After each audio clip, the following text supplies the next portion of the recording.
Astro besties, we need to talk. Okay, let me start off by saying this video is niche content.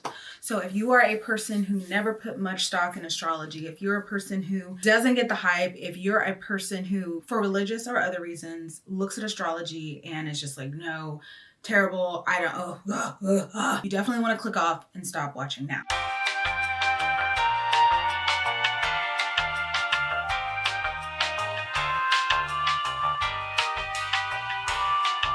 We gotta watch ourselves and make sure that we don't become extremely toxic. I was on Twitter the other day and I saw someone post this tweet. And if they had posted this maybe like 6 months ago, I would have been like, yeah, what's the big idea?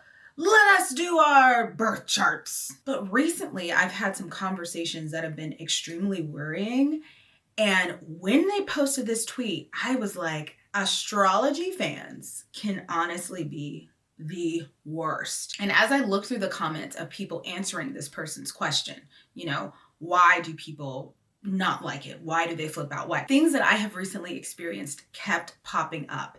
And here were some consistent themes. People being immediately written off once somebody finds out what their sign is. People being told who they are by individuals that do not know them. And most importantly, and this is something I can personally identify with, people being blamed or accused of perpetuating behavior that is seen as negative by someone who may have experienced a negative situation with somebody that has that same sign. For me, all of these are examples of extreme toxic things in the astro community, and they need to stop. So let me just backtrack a little bit and explain how I went from being a person who, and you're talking about literally a switch of like within the last 2 weeks, but how I went from being a person who would literally sit down with somebody and be like, I already know what you're gonna do because I can tell that you're a Libra and to being a person who has decided to kind of chill a little bit. So basically, I was talking to someone and we were talking about our romantic experiences, and we both have experience with a certain Sun and Venus combination. And your Venus sign is how you give and receive love. In astrology, there's this concept of having an exalted Venus and having a not so great Venus, or a Venus in detriment. And exalted just means that this is where the planet performs best. So if you have this placement, you should be having a really good time. And detriment means this is where it performs the worst. I kind of hinted at this in another video where I talked about Mercury. I talked about that being the planet of communication and me having a Pisces Mercury and that being the worst, so it's in detriment there. And Virgo Mercury being the best, so it's in exaltation in Virgo. And that's already problematic language, worst and best, but we're just gonna keep going. So we were talking about this, and you know, when you're talking about the planet of Venus, it's exalted. I think I already said this, in Pisces, or maybe I didn't say it, but I'm saying it now. So if you have a Pisces Venus, you have an exalted Venus. And if you have a Virgo Venus, you have a Venus in detriment. And that's just because Venus, the planet of love, it is all about being, you know, embracing and being unconditional and being warm and being inviting and forgiving. And then you think about the sign of Virgo, which is all about being critical and looking to fix and looking to refine and protect. And so it sort of goes against the values of Venus.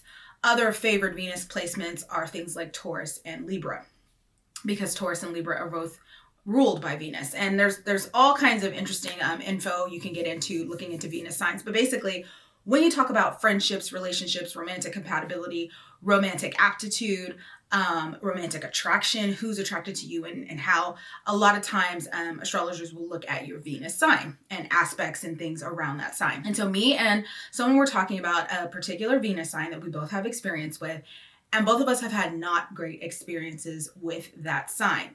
This person had been in a long-term relationship with somebody that had that sign, and I had been in a, well, let's just say I'll be covering it in one of my spooky stories because it was rough. And so we both kind of agree that it's a hard Venus sign, a hard Venus placement, and we both prefer not to run into that again romantically.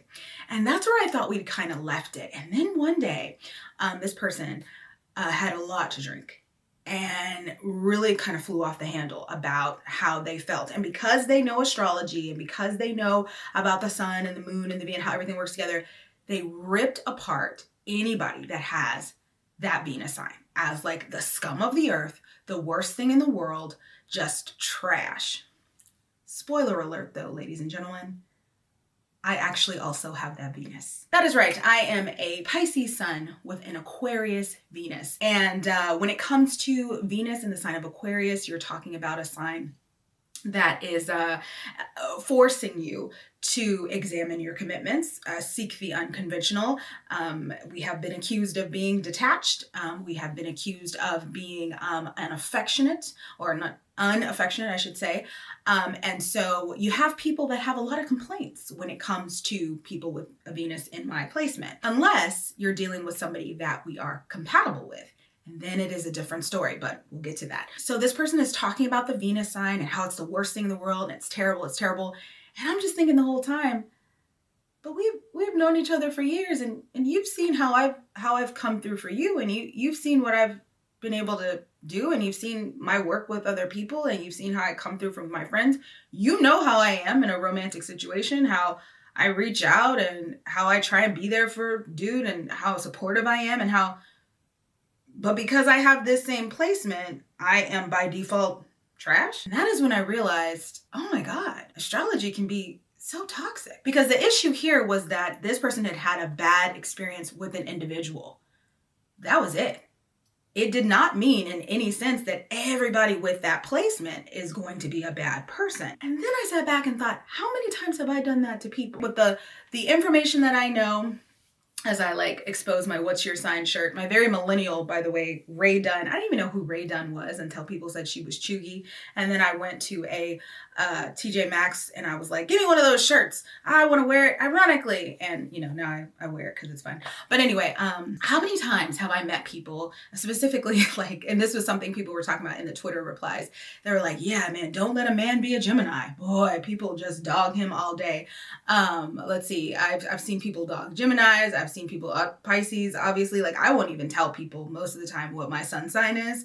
People will ask me, what's your sign when you're born? And I'll be like, I have a Leo rising. And I just liked it because there's so many adverse opinions about dealing with Pisces. I actually had somebody say once, a family member, when I was a child, I didn't even know anything about sun signs, stars, and I didn't know anything about anything. And they just knew that I was expressive and I liked to act and put on my little shows and I was, whatever. And I remember them saying, oh, you're a Pisces. That's what's wrong with you. And I remember thinking, that's not nice, because it isn't nice. It isn't nice to categorize an entire group of people based on the actions of one single person. I don't know what experience that that my relative had with a Piscean. It wasn't a positive one. But I do know that as a child, I did not deserve to be, sort of painted with this very negative brush. And unfortunately, that is what happens with astrology. The system of signs and stars and how they sit here and how they do that and how they affect so on and so forth. Listen, I'll never tell you that it's not accurate. I'll never tell you that it's not true. But what I will tell you is you have to avoid, if it's something that you buy into, you have to avoid using it negatively. And you also have to avoid using it against yourself in a negative way. Okay, I'm going to pause right here for a bit because I'm fully aware of the irony of me saying not using your astro chart or your sign or whatever against yourself. And then me also having a video on my channel where I was screaming for 30 minutes about having a Venus square Saturn. Venus square Saturn. It's the hardest Venus placement. If you have Venus square Saturn, my heart goes out to you because I know how I have suffered. So I totally get it. But just let me explain. So back then, and that was like 4 or 5 months ago when I made that, I was very new to understanding transits and to really getting into what aspects were. I'm still very new to some of the deeper parts of astrology. And what I was uncovering at that time was that a lot of things that I had experienced in recent years were right there in the stars. It was like a map of my life and the things I would go through during different times in my life. And some of the unfortunate things that I'd come across, especially when it came to love and romance, were very easily explained when I looked at things like transits and I looked at, what aspects I had concerning my Venus sign in my birth chart. So yes, I was definitely picking up on some bad vibes because, well, to just be honest, I had a lot of challenges written right into the wiring of my birth chart. However, For me, that process wasn't a negative process because it gave me a little bit of peace. Like it gave me like some of the weight off my shoulders. It also made me feel like I wasn't insane. Like, no, you didn't make up the fact that you kept running into this type of person. You kept doing this, you kept doing that. Actually, you were in a really, really difficult transit at that time. And when you compare that to your natural aptitudes and what's going on with your Venus sign in your birth chart, it all makes sense that it was really, really difficult for you.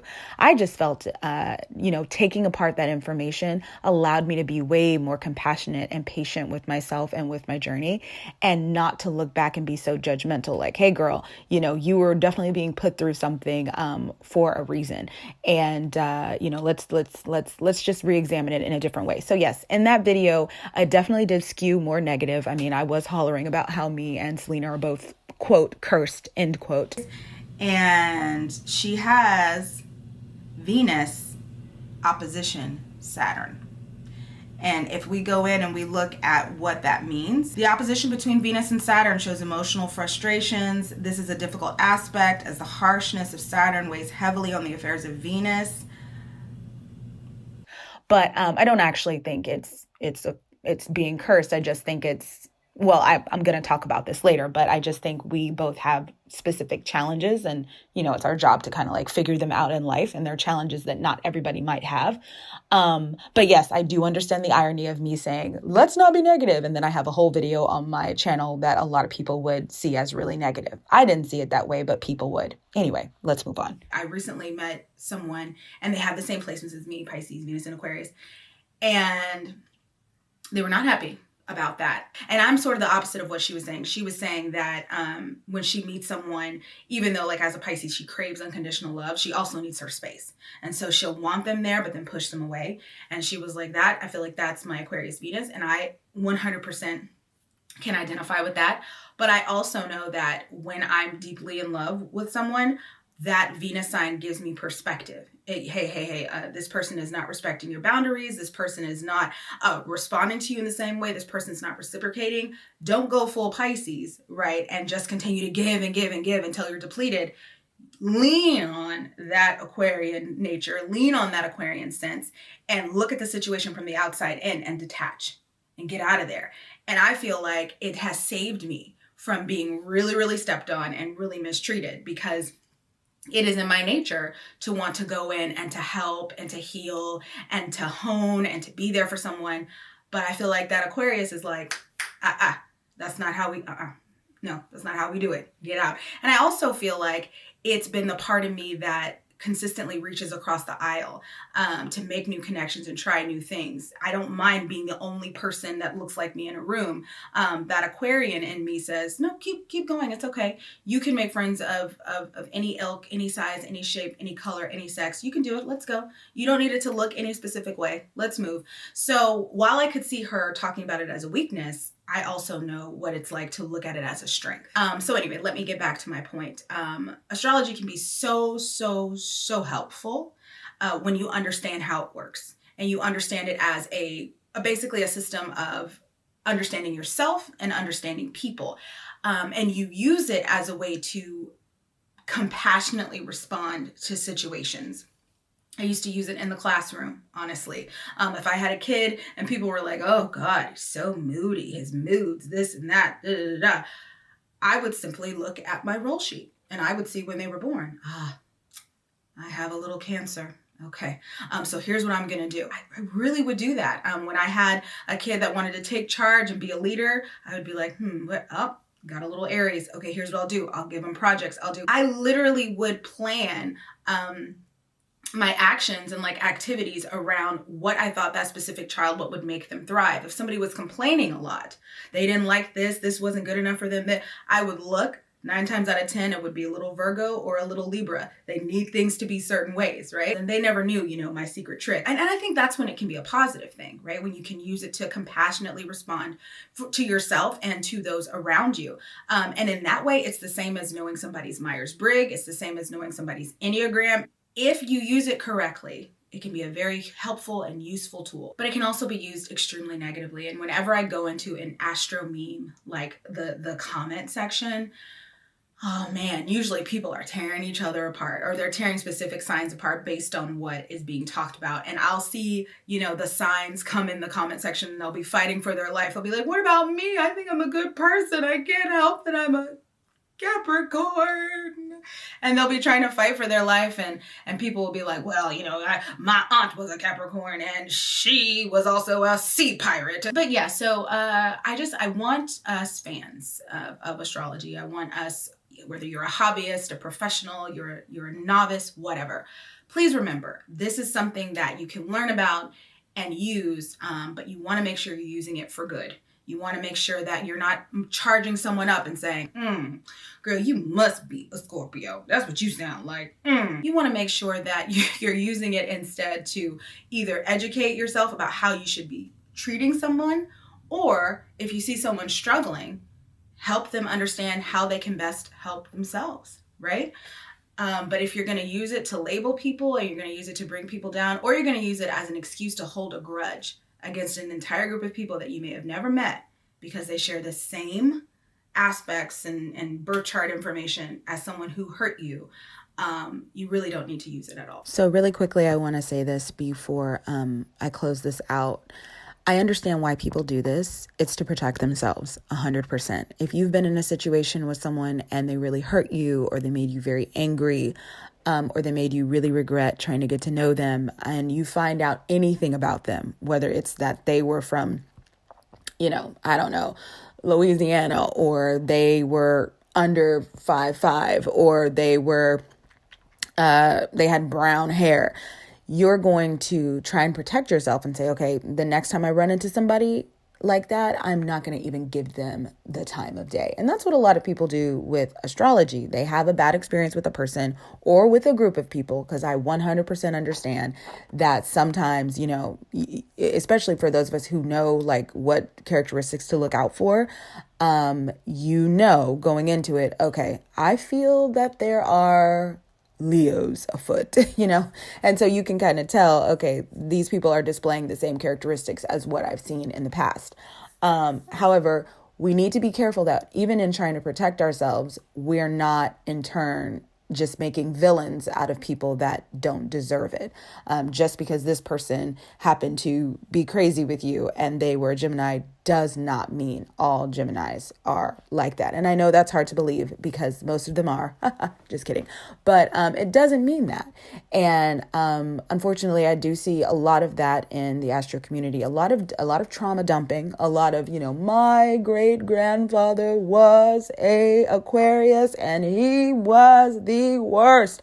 You see a lot of that, and a lot of people apologizing for their own signs, like on behalf of all, I don't know, who have I not picked on yet? On behalf of all Virgos, I'm sorry. Actually, a Virgo would never apologize. But Virgos, I feel like, love themselves more than any other sign on the zodiac. Like, I hear Virgos talk about themselves more than anybody else. But anyway, I don't feel that it's fair ever to look at somebody or find out what their sign is, and without knowing them, without knowing their chart, and without having experienced them, or substituting a negative experience you had for anything that person does. In my experience, if I don't want to be on the phone with somebody for 24 hours a day, that's because you have a Venus in Aquarius, just like this person who...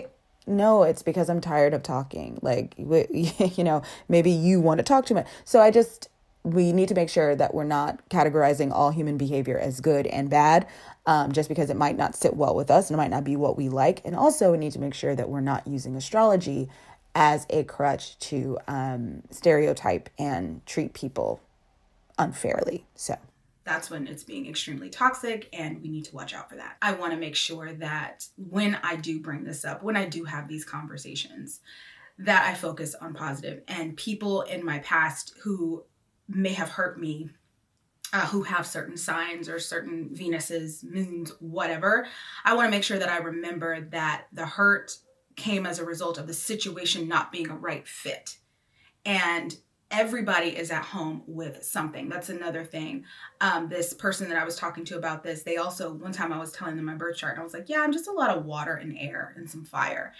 And they were like, you don't have any earth? I have a Taurus moon, but they were like, that's all you have?